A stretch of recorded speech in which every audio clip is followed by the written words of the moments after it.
मैं कक्षा 8वीं का छात्र हूँ और आज मैं आपके समक्ष जहाँ चाह वहाँ राह पर एक कहानी लेकर प्रस्तुत हुआ। तो आइए देखते हैं।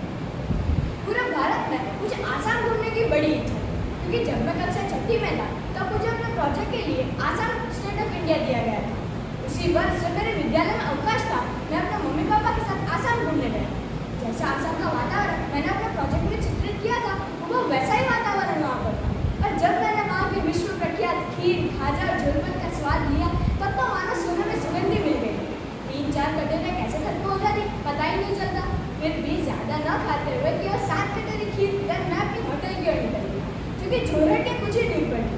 जैसे ही मैं वहाँ पहुँचा, मानो मुझे बड़ा ही अचरज हुआ जब मैंने देखा कि एक शख्स जिनका नाम जादू पाएंगे, उनके अनेक पोस्टर्स हर गली हर मोहल्ले में लगे हुए थे। मुझे देखकर काफी अचरज हुआ कि भले एक व्यक्ति के इतने सारे पोस्टर्स। मैंने अपने फोन की मदद से उनके बारे में जानने की कोशिश की, तो मुझे पता चला कि यह तो वही व्यक्ति विशेष है जिन्होंने ब्रह्मपुत्र नदी के रेतीले मैदानों पर 1360 एकड़ का जंगल लगाया तथा उसका पोषण भी किया। जब लोग कह रहे थे कि इस देश पर कुछ भी उगाना असंभव है, तो जादव पाएंगे एक हाथ में पुरुषार्थ और दूसरे हाथ में नसीब लेकर अकेले ही चल दिए। पहले तो मुझे लगा था कि ये सब अफवाह है, परंतु नहीं, मैं गलत था। उन्होंने वास्तव में करके दिखाया है। उनका घर हमारी होटल से कुछ ही दूर पर था। मुझे लगा कि हमें उनसे अवश्य भेंट करनी चाहिए, अतः मैं उनके घर गया जो कि जोरहट में था। जैसे ही हम उनसे मिले, उन्होंने आसामी भाषा से हमें कुछ कहा। मुझे आसामी भाषा नहीं आती, मैं गुजरात का निवासी हूँ, तो क्या कृपया हिंदी में वार्ता कर सकते हैं? मेरे पापा ने पूछा। हाँ कहकर उन्होंने अपना परिचय दिया। मेरे पापा ने हमारा परिचय दिया। आपको इतना बड़ा और इतना जटिल कार्य करने की प्रेरणा कहाँ से मिली थी? मैंने पूछा। उन्होंने जवाब देते हुए कहा कि एक बार जब बाढ़ आई थी और पेड़ पौधे न थे, इसके कारण कई सारे मरे हुए सांप उस रेतीले मैदान पर पड़े हुए थे, जो मुझे देखा न गया। मुझे काफी दर्द महसूस हुआ और तभी मैंने अपने अंदर मन में यह संकल्प लिया था कि मैं इस रेतीले मैदान पर एक जंगल का निर्माण कर पशु पक्षी तथा पर्यावरण की रक्षा करूंगा, जो 40 साल बाद मैंने करके दिखाया।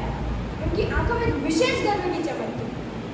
उनकी बातों से यह साफ था कि जब हम कोई कार्य पूरी चाह पूरी लगन से करते हैं, तब कोई हमें विजयी होने से नहीं रोक सकता। हमने उनसे वह जंगल, जो कि बोले जंगल के नाम से विश्व विख्यात है, वह देखने की इच्छा व्यक्त की। हाँ कहकर वे अपना ट्रैक्टर निकालने लगे। वह जंगल उनके घर से 16 किलोमीटर दूर था और जैसे ही हम उस जंगल तक पहुंचे, मानो चिड़ियों की कलकलाहट ने हमारा स्वागत कर हमारा मन प्रफुल्लित कर दिया। और हमें वहाँ जाकर यह जानने को भी मिला कि मोला जंगल बंगाली बाघों का, भारतीय गेंडे का, 100 से अधिक हिरणों का, बड़ी संख्या में गिद्ध तथा अन्य वन्य पशु पक्षियों का घर है।